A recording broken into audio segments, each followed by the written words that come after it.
All right, so this section is about nonlinear systems of equations. It's a very broad topic, but some of them are relatively straightforward and can be reduced to quadratic equations of a single variable. So systems of equations just means that you have two or more equations and you want to see for which values of the variables are all of the equations simultaneously true. And so kind of sometimes weird things can happen, but what usually happens is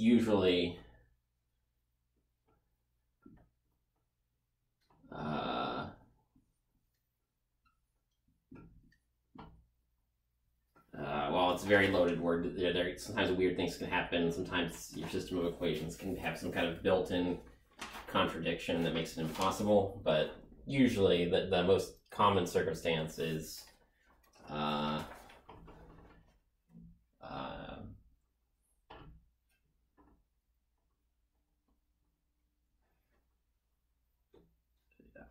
if you have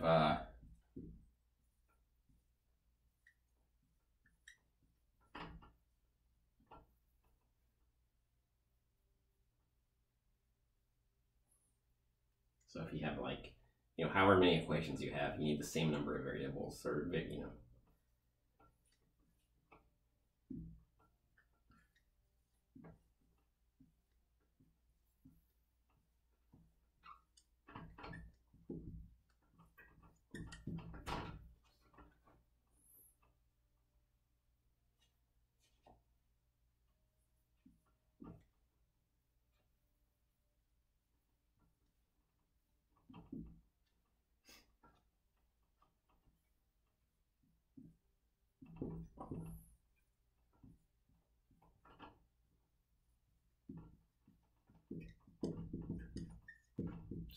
So usually, but I just want to warn you that this is not a guarantee. It's just a very common feature of systems of equations. Usually you need the same number of for every variable, you need like one equation, or else there isn't enough information to wear it down. So for example, I just want to give you a rough idea. I don't plan to test on this exactly, but it's very, very good knowledge to keep in mind.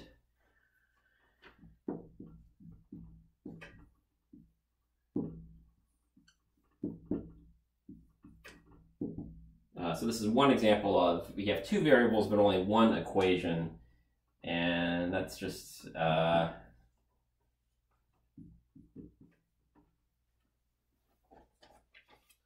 well, one equation with two variables. You might be used to thinking that as a graph, but you can also think of it as a set of ordered pairs. It's just that you have two variables and only one equation, so lots and lots of solutions.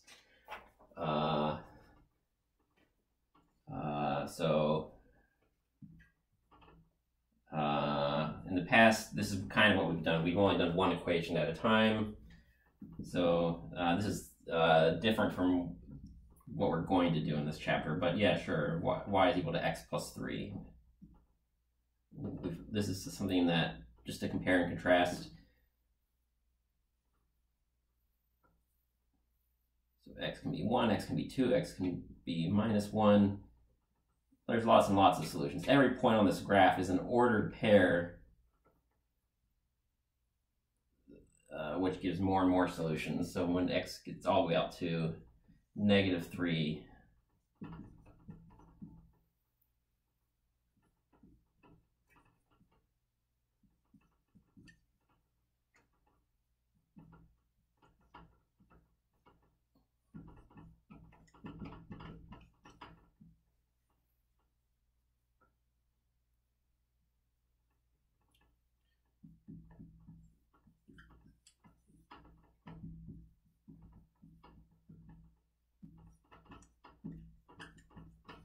but that entire graph is a set of solutions. This is an infinite set.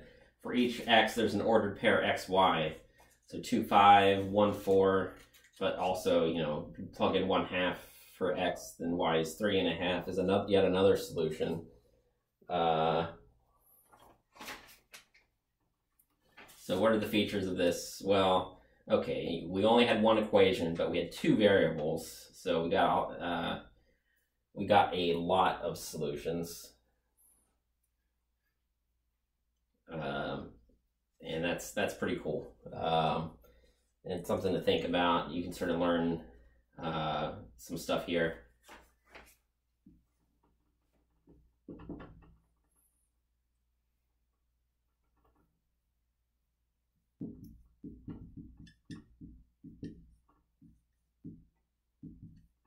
So there were infinitely many solutions. All right, so but other things can happen. Well, this is getting closer to what we're going to do, but I want to warn you that this usually is kind of a loaded word, and something goofy has to happen in order for this to happen. So now let's try one where we've got two variables, and we have two equations.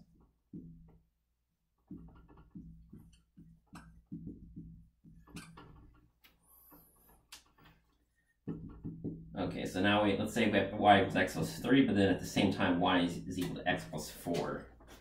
Well, this one should look pretty weird, right?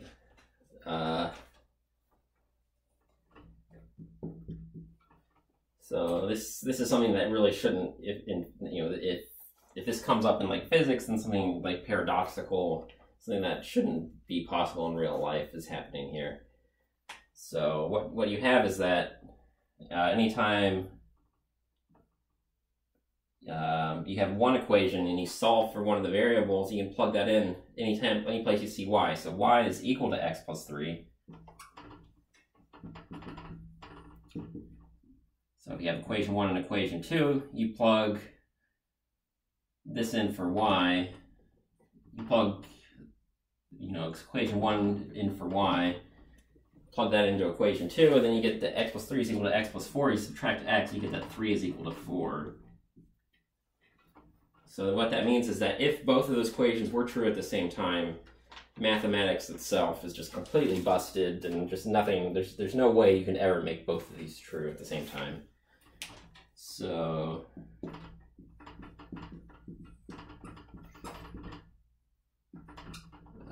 so the solution set is equal to the empty set, which is either you write it as a big old 0 with a diagonal line through it, or you write it as set builder notation, but you literally write the open brace and then you close it, and well, there's a box. What's inside the box? It's completely empty because there are no solutions. There's no way that y can be two different numbers at the same time. It's just not going to happen. So those are kind of goofy, but what I want to do is let's use that same graph here, and I want to illustrate what's happening. Let's just we already did the first equation in red. A picture of when is this one true? Well, here's all the xy pairs for which that second equation is true. So usually two different lines, if they have different slopes, they'll cross at some point, and both of those equations will be true simultaneously. But with parallel lines, something goofy has happened. There's no way an ordered pair could be on both lines at the same time. So that's something. So that's really weird. It should never happen in physics. There's no physical phenomenon that can possibly cause both of these to be true at the same time. But like in just abstract mathematics, that's just a system of equations with that has no solutions whatsoever. And I just want to give you one more example of how things can be weird, but I don't want to do too much of this, just one more. But let's say equation 1 is, sure, y is equal to x plus 3. Well, what if 2y is equal to 2x plus 6?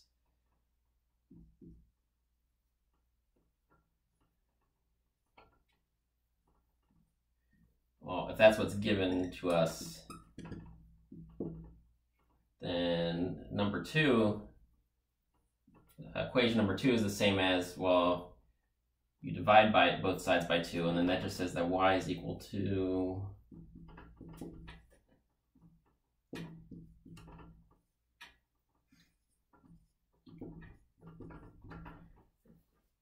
So this sometimes in like higher math, if you're working really hard and you try to figure out something new, but what you've really done is you're just recycling the same old information and shuffling around, juggling it, but you end up getting exactly back to the same thing that you started with, and it's kind of a dead end. That's something that happens in mathematics. It just it's kind of a bummer when it happens. It just means that this equation, it just means we've written another equation that has exactly the same solution set right on top of it, and we still have infinitely many solutions. So equation 1 is like equivalent to equation 2. So those are some ways that, you know, for most formulas, most, like you might have, you know, an empty set of solutions in some circumstances.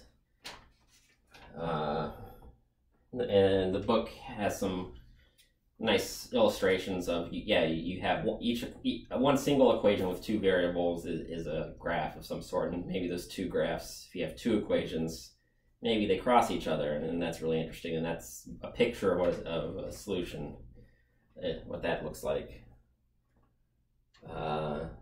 So those are nice to look at. It's not so easy to do it all by yourself by hand, but if you have a graph, it's really cool.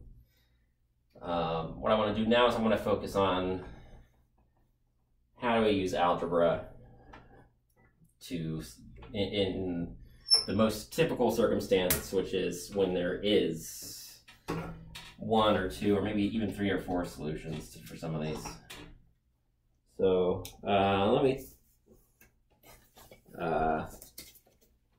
that's going to be the focus now. Let's actually do the work in this situation where everything is totally fine. Okay, so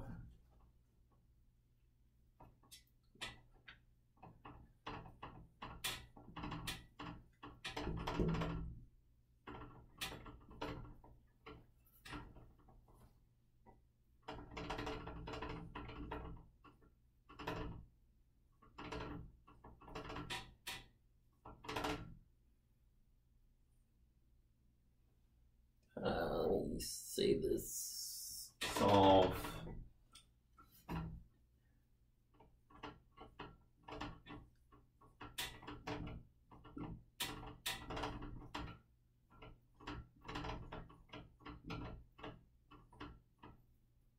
so technique number 1, solve an equation for 1 variable and substitute. And this last part's important.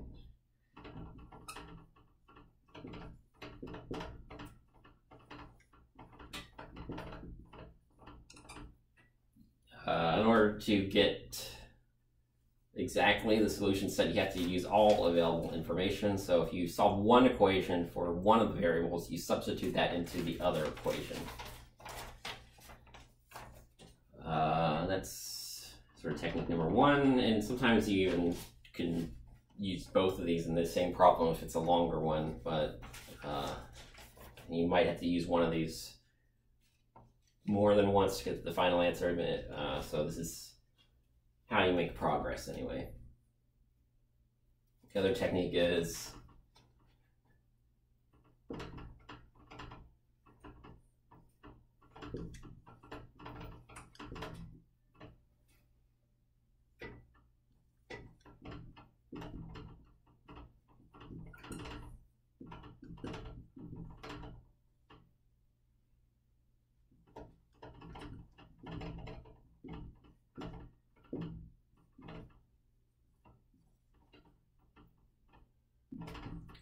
so you add or subtract multiples of the equations from each other.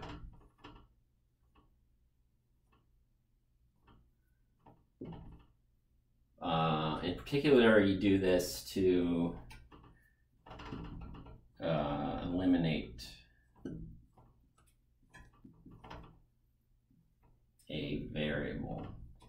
So the goal of this is to get a new equation that instead of having two variables in it, you'll only have one variable. So in some math classes, you might even have to deal with 3 or 4 equations at once, but we're just going to deal with 2 equations. That's plenty for now. It's the same, both of these, it's a nice idea that gives you the right idea for how to do it with any number of variables. It's just, it gets to be a lot of juggling, and we want to get really, really comfortable with just 2. And that'll be great for us. That'll so this is substitution, and this one you might see it called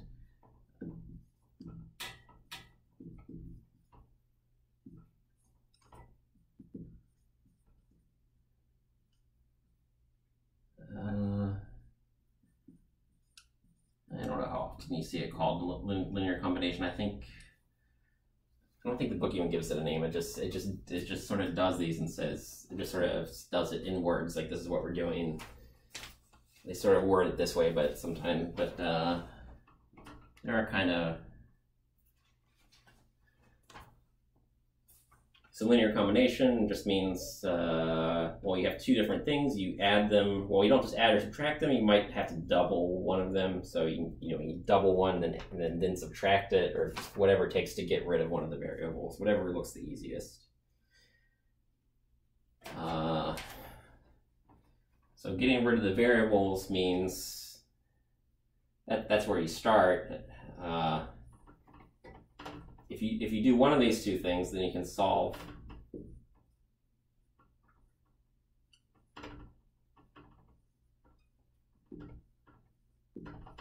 so maybe this is step 1, and then there's Roman numeral 1 and 2. Those are 2 different options. And now you've got an equation with only 1 variable. You solve for what the first variable is.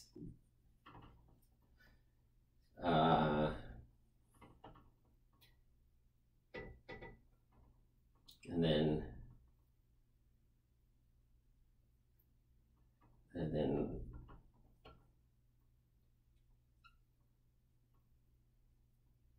I want to emphasize this.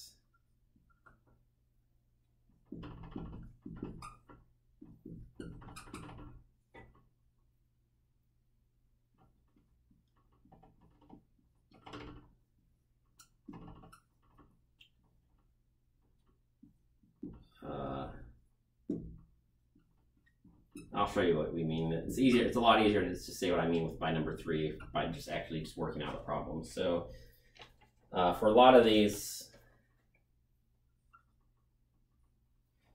we solve for one of the variables, but well, if step 1, if we reduce it down to a quadratic equation, then we've got an equation with 2 solutions, and then there's 2 different possibilities that we're considering. And if x is 3 is one possibility, and then we find a y value when x is 3, and if the other x value is like 7, then that 7 is going to lead to yet another y value. And well, let's just do it. So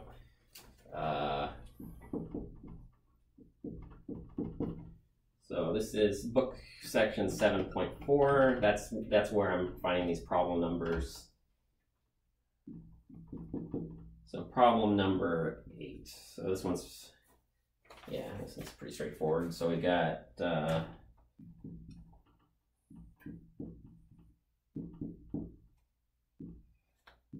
so we've got x squared plus y squared is equal to 100. This is one you could even do graphically. It turns out that the solutions are whole numbers, but graphically it takes a long time, and sometimes sometimes you can't really tell just by looking at it where it is. So let's do the algebra. But technically that's the equation of a circle, and if you rearrange that, that's actually an equation of a line. So it's some line that's intersecting with a circle. Either they don't intersect at all, or they intersect just once, or maybe it intersects twice, but we have to find out.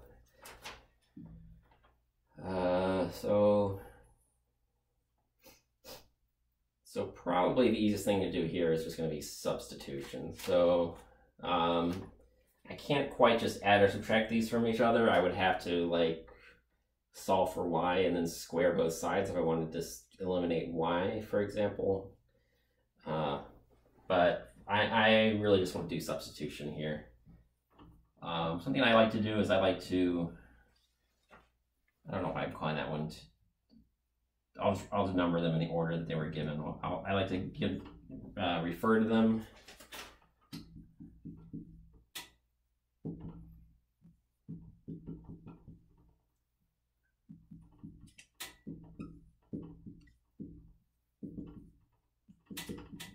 So I have to refer back to something.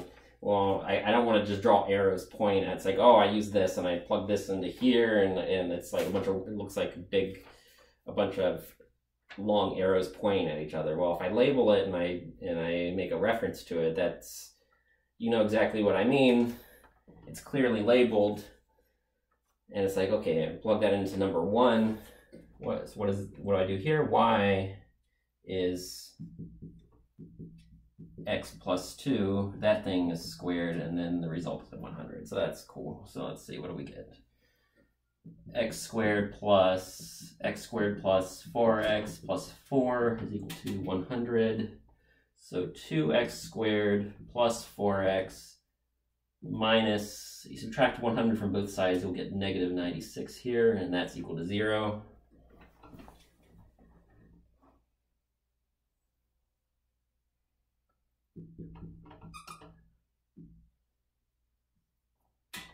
I multiply both sides by 1/2, then I get 0 is equal to x squared plus 2x minus 48, I think. Yeah, okay, so 48, that's like, that's like 9 times, no, that's not 9 times something, that's,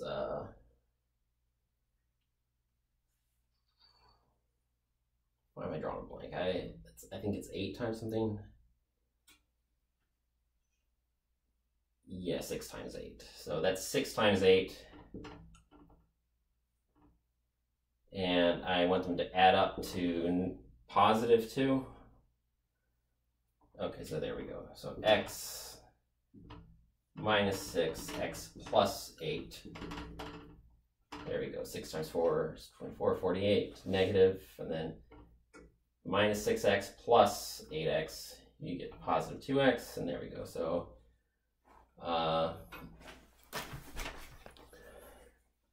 let's sort of continue over here. So this is equation 2. Equation 1, so I'm using technique number 1. Anyways, let's do, we used this technique of substitution.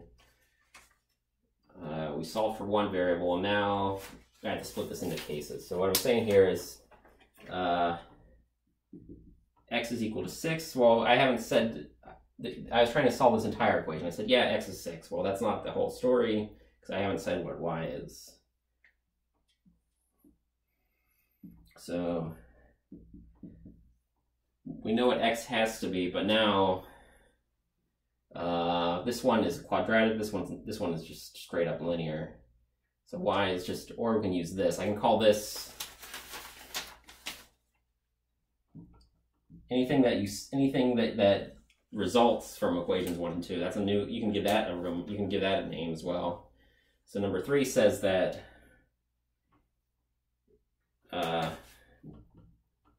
so what this thing that I'm calling equation 3, well, y is x plus 2, so y is 6 plus 2, so y is 8. So we've got 6, 8.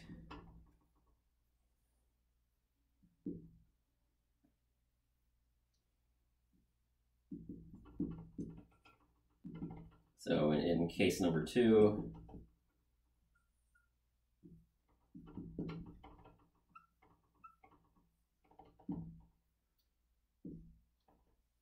well, we just solved for y. Sorry, that was the whole. My writing is getting a little bit bad here. Let me write it clearly. Yeah, so y was -6, but this was when we looked at the case where x was -8. And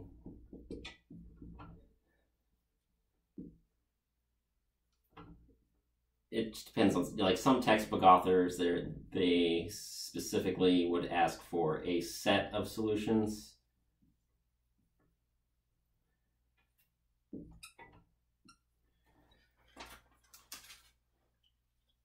I think MyLab just asks for just write them all down, write down all the ordered pairs, and don't mess with the set builder notation. I think that's what how MyLab asks for it. But if it asks for a set of solutions, then yeah, go ahead, put that list of solutions, wrap it in little set braces to demonstrate that this is a set of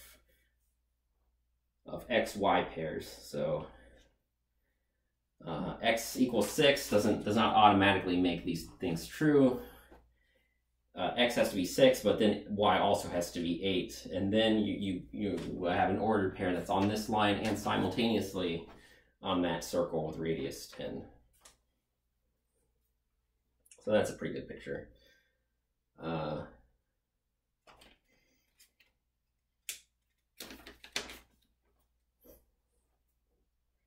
All right, so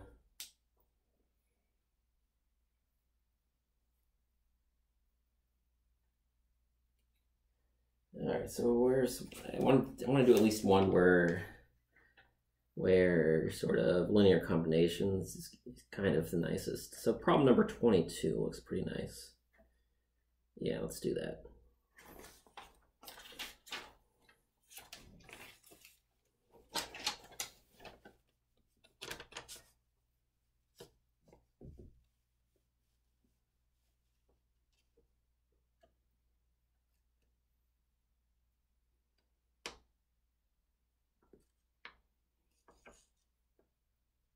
Actually, I like problem 20. Let's do that instead. Let's do problem number 20.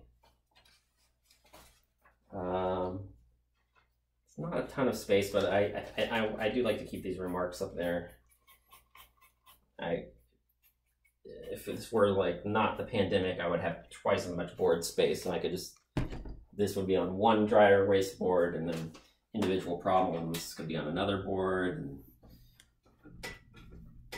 but whatever, we'll get it done. Okay.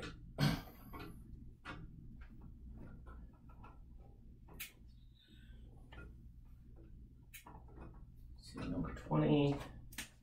Let me make sure I copy down correctly, because most of these, every once in a while they make you deal with square roots, but most of them they pick ones so the numbers are nice, so you can really focus on what's new instead of spending too much time repeating the quadratic formula and all that. So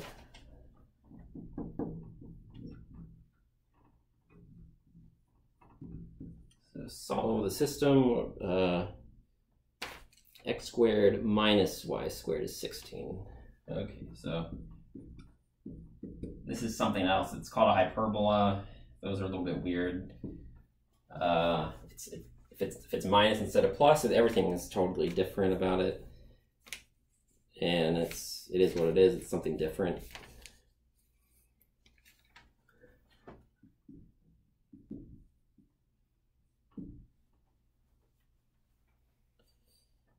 And then x plus y squared is equal to 4.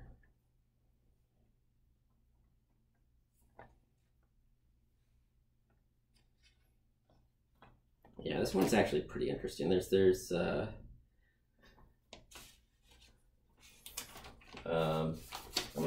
think we can do it two different ways, but I think by far this one's going to be, if you forgot that this method existed, then there's more than one way to solve it. It's just you could run into some complications. And I'm just going to do this one twice, but let's use approach number 2.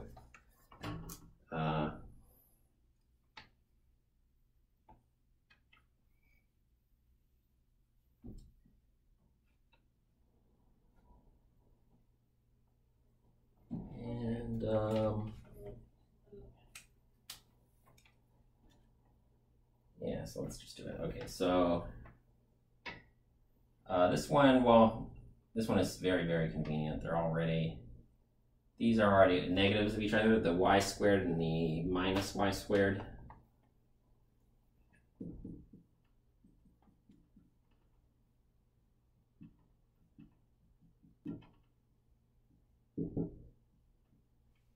So if we take equation 1 and we add it to equation 2, let me just write it down again.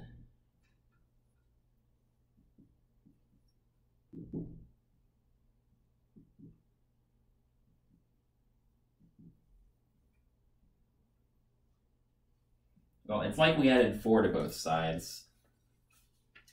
We're adding 4 to both sides, except the left-hand side, adding 4 to both sides, well, on the left-hand side, we're adding an expression which is the same thing as 4. So if equations 1 and 2 are simultaneously true, then adding 4 to both sides is well, the 4 on the left, what we add on the left-hand side, we add something that looks like x squared plus y squared, but it's equal to 4. So well, here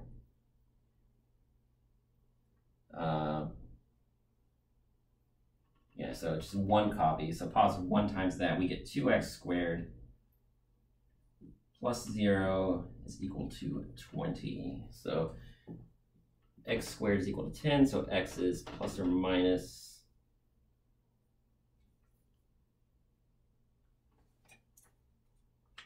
oh, sorry, that one, I knew I was probably doing something wrong there. So let me the y squared add up to 0, that's true, but we have x squared plus x. So these are, I wrote them underneath each other, but this one, I copied it down. At this step, I didn't copy it down correctly.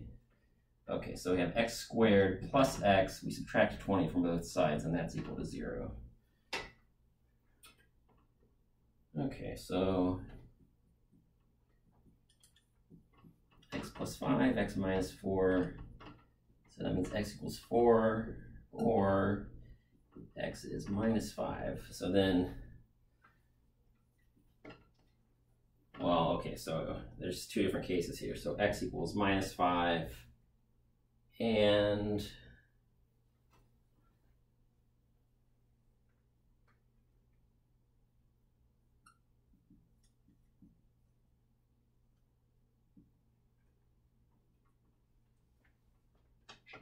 equation 2 has smaller numbers.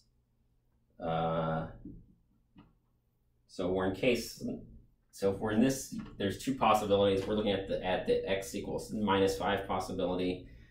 Then that's x squared plus x, just plain old x plus y squared is equal to 4. So negative 5 plus y squared is equal to 4. That means y squared is equal to positive 9. So y could be plus or negative 3. So there's cases within cases. So when x is minus 5, y could be 3.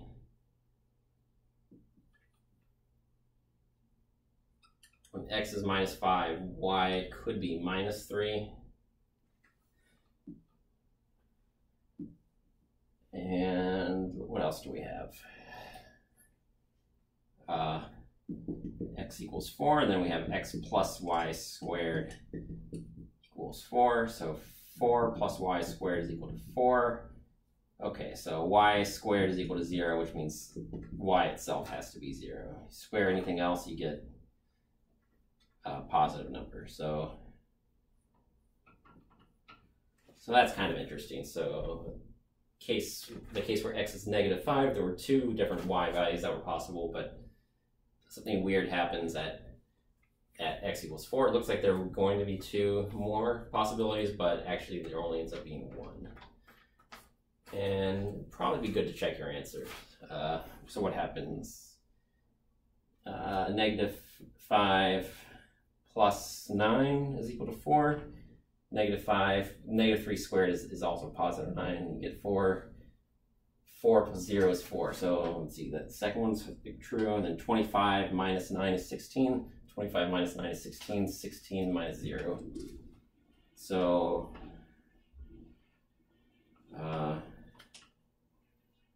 both equations are true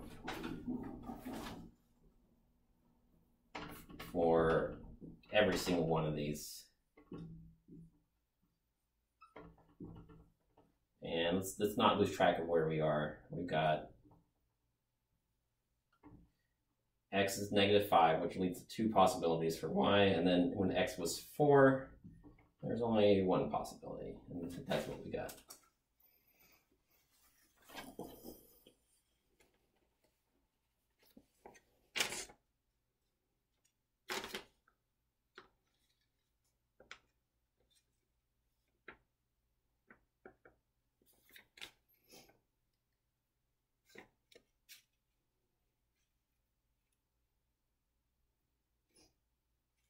Yeah, I like problem number 31. It's an odd one. I think it's probably in the back, but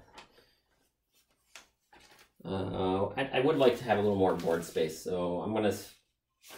So if you want to see the top half of the board, it's been on there for a while now. You can still pause it, but I'm just gonna erase everything. I think because I like.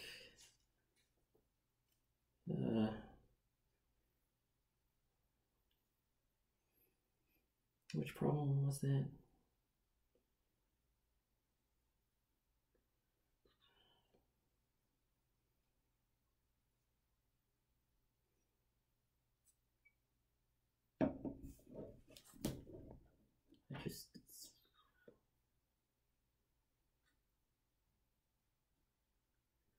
Yeah, 21. Yeah.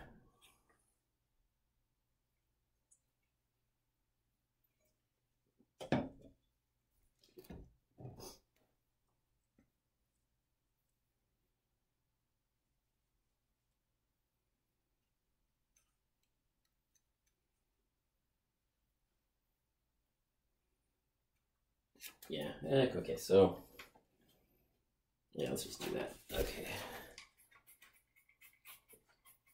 Sorry, I keep looking at this problem and some of the other problems, and they're just substitution works, and there's more than one way to do a substitution that works for this problem. And it's like, do I really want to do it the same problem 5 different ways, or maybe 3 ways, but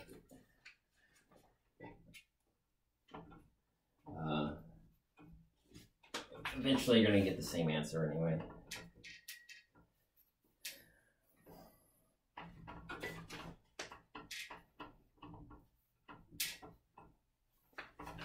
Okay, so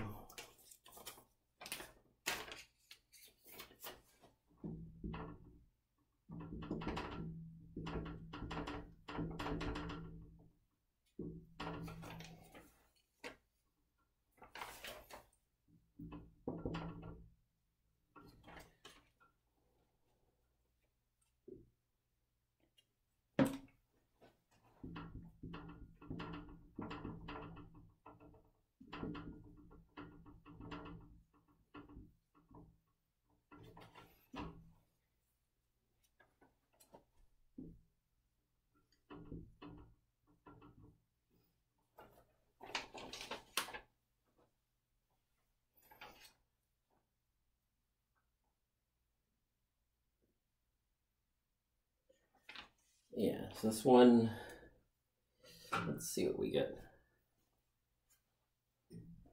So if I just label these, then I can. The point was I wanted to be a little bit careful with this. So if I've got 2 different variables, in this one there aren't that many x squareds or y squareds. They have something in common, and they're both squares.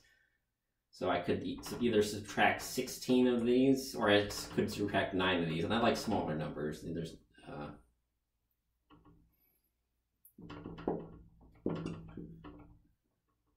and maybe I'll do this in 2 different steps. So -9 times equation 1.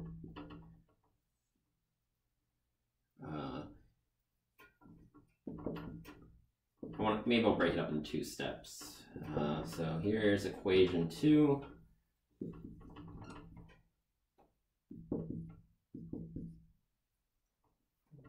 Okay, that was a y squared.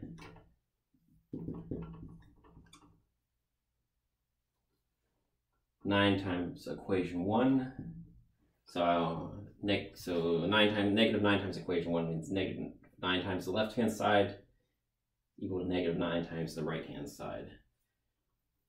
And I don't want to mess up the distributive law. I don't want you to mess up the distributive law, so I'm going to rewrite equation number 2. And underneath that is the thing that I'm subtracting 9 times the original, which is the same thing as adding. I want to make sure I distribute this negative 9. I want these to cancel when I add them. So negative 9 times positive y squared is this. So because there's a temptation to mess up the distribution of the minus sign, let's just multiply by negative 9 and then add, distribute the minus 9 and then add the two equations. So this could be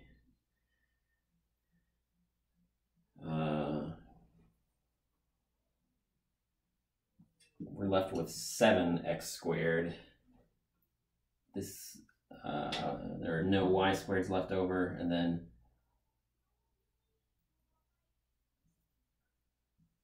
I think 108 is left over on the right hand side. Yeah, okay.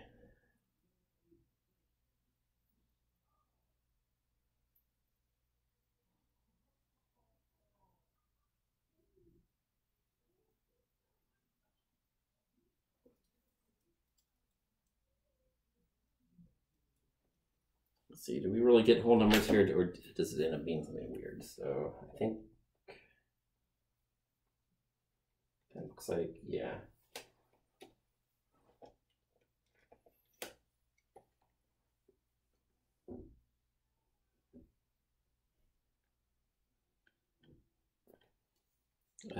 Okay, so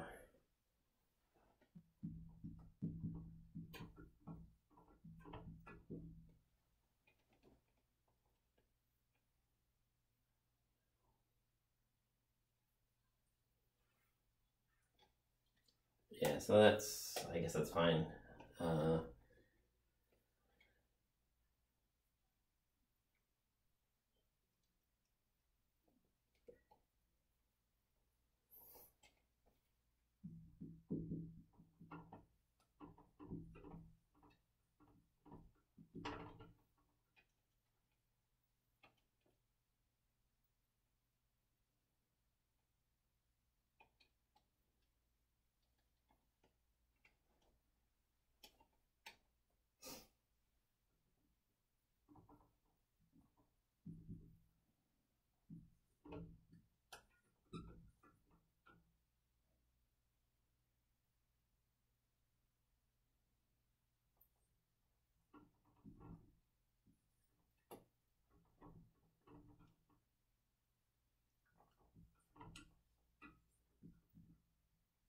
So 42857, square root of all that is 3.92.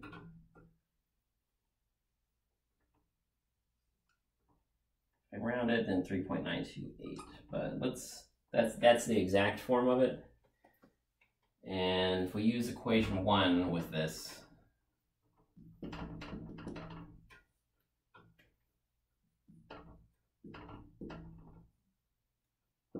equation 1 says that x squared plus y squared is equal to 4. Well, x squared, if I plug in positive 108 over 7 square root,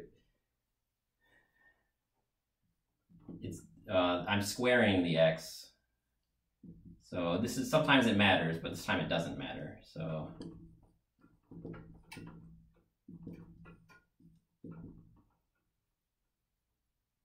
if x is the positive square root,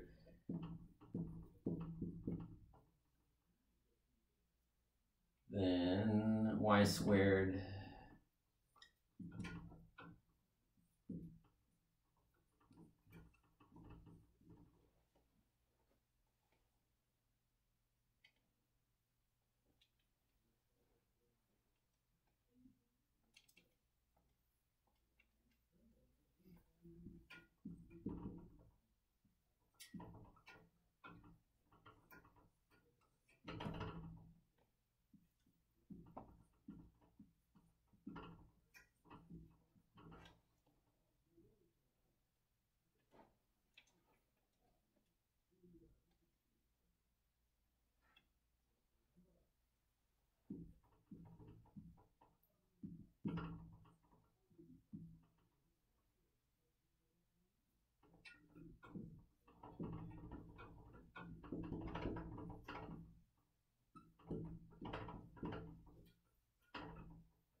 Okay, so what happens? We had negative square, if x was the square root of, or x was the negative square root of 108 divided by 7. We squared that, and we had y squared, and we get 4.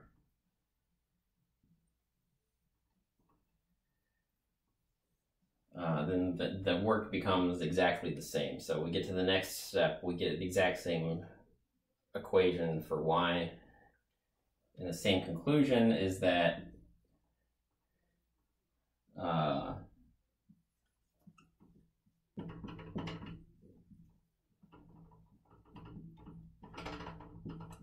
there are no real solutions.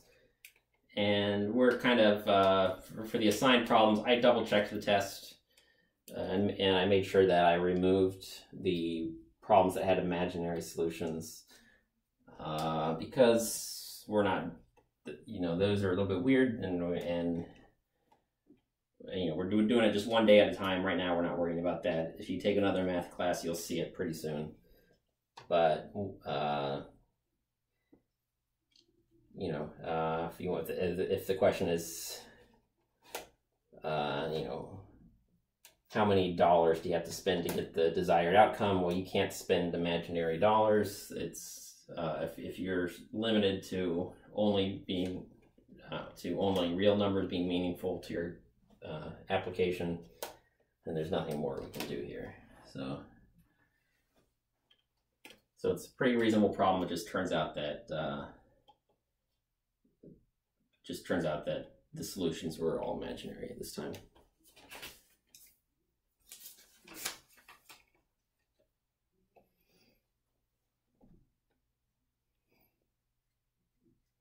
All right, so what else?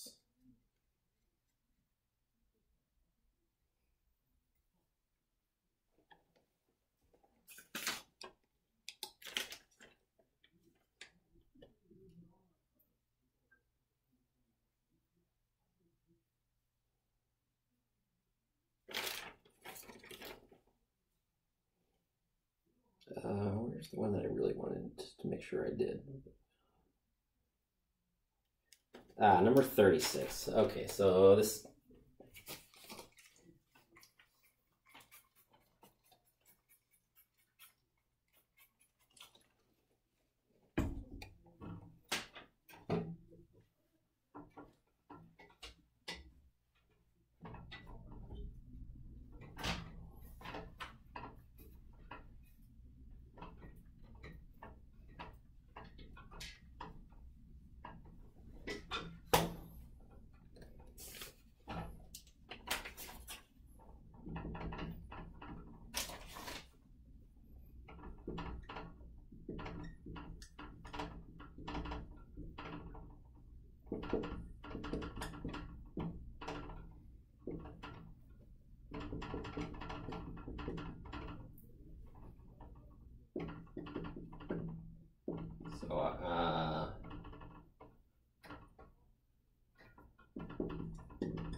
Let's get rid of the y's, I guess. So y is equal to 4 divided by x.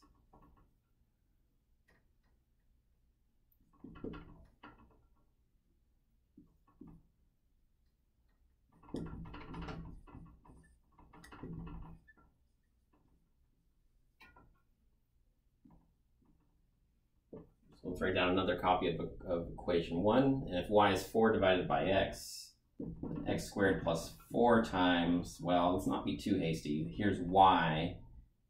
Y is 4 divided by x, but equation 1 says we have 4y squared. So 4 times that's y. That whole thing that represents y, that entire quantity is squared. Not just the x, not just the 4, but the 4 divided by x. That entire expression is y. That whole entire expression is squared. And so we get this x squared plus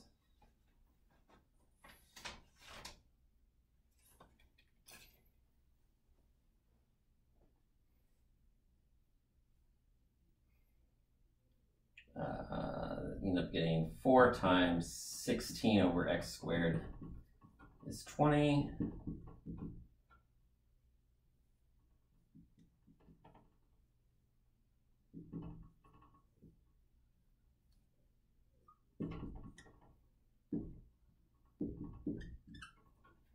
So that's what we had. If we multiply both sides by x squared, then we get another expression or another equation that has to be true. So we have to distribute. The whole point is that the x squared times 64 over x squared is just plain old 64, but this first one, that's actually x to the 4th.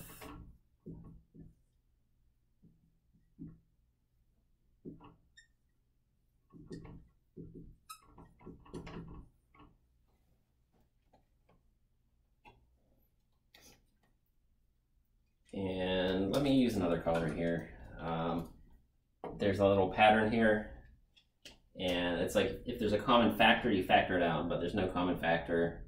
But we have a constant now, and then we have different powers of x. But these two are related to each other, so that x squared is x to the 4th. So it's just the smallest power of x is x squared,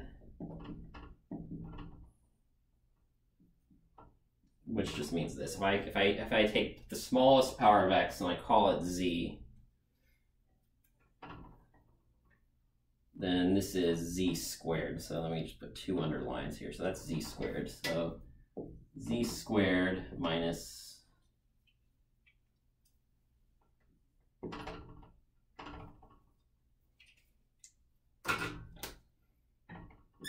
minus 20 times z plus 64 is equal to 0. And that's how this relates to what we had before. And then let's see, so something times something is 64. It has to add up to negative 20. So 2 negatives, that negative 16 and negative 4 is going to do it, right?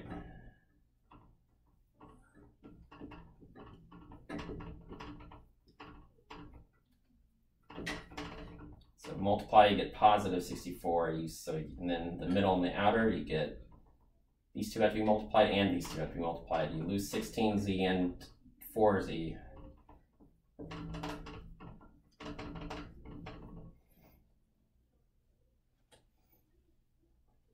Okay, so well,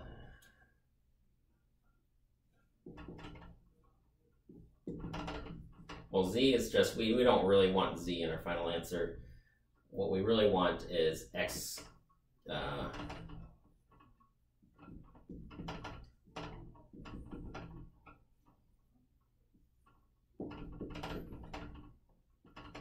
and then, oh my, that's a lot, right?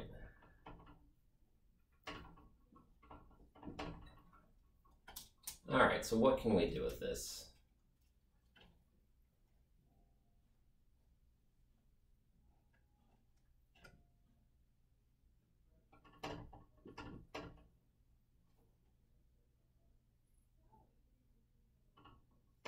So it's kind of like there's a whole tree of possibilities, and if you look at it closely enough, our final answer means that if x squared is 16, then we can find 1 or 2 solutions for y. But when x squared is 16, for each y, x could have been 4 or negative 4. Actually, I like this one better. I think I like this one. Yeah. This one, I don't want to have to solve a quadratic more times than absolutely necessary, so let's use number 2. So if I have those 4 different x values, equation 2 is going to tell us immediately without having to do extra steps. Yeah, so let's do that. So let's do that here. I can call that like I can call that star.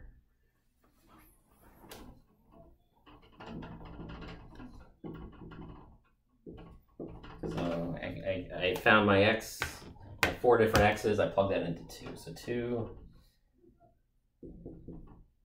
says that xy is equal to 4, or it says the same thing as y is equal to 4 divided by x.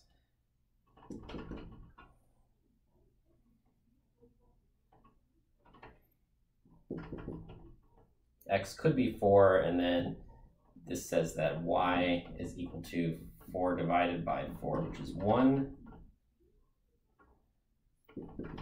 X could be negative 4, which says that y is equal to 4 divided by negative 4, which is negative 1. X could have been 2, which says that y is equal to 4 divided by 2, which is 2. X could be negative 2, which says that y is equal to 4 divided by negative 2, which is negative 2. So we get the solution set. The solution set is 4, x is 4, and then y is 1. X is negative 4, y is negative 1. X is 2, y is 2. And keep going, x is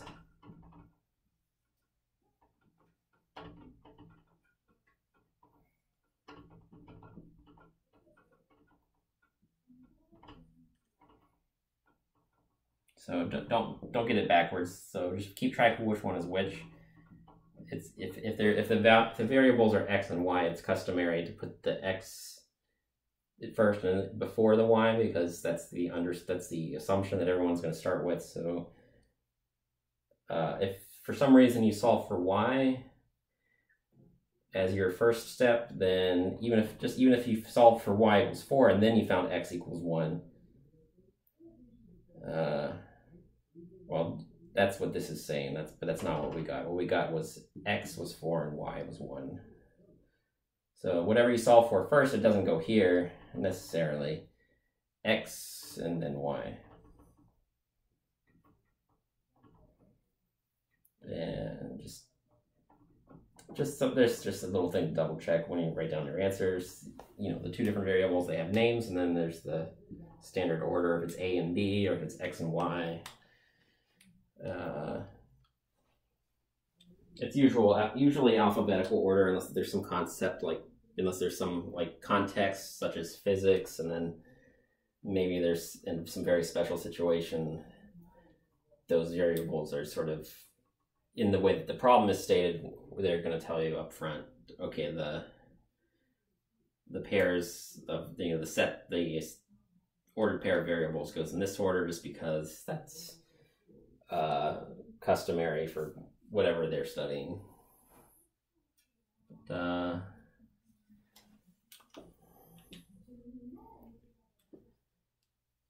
That's kind of it. So I did substitution the most often.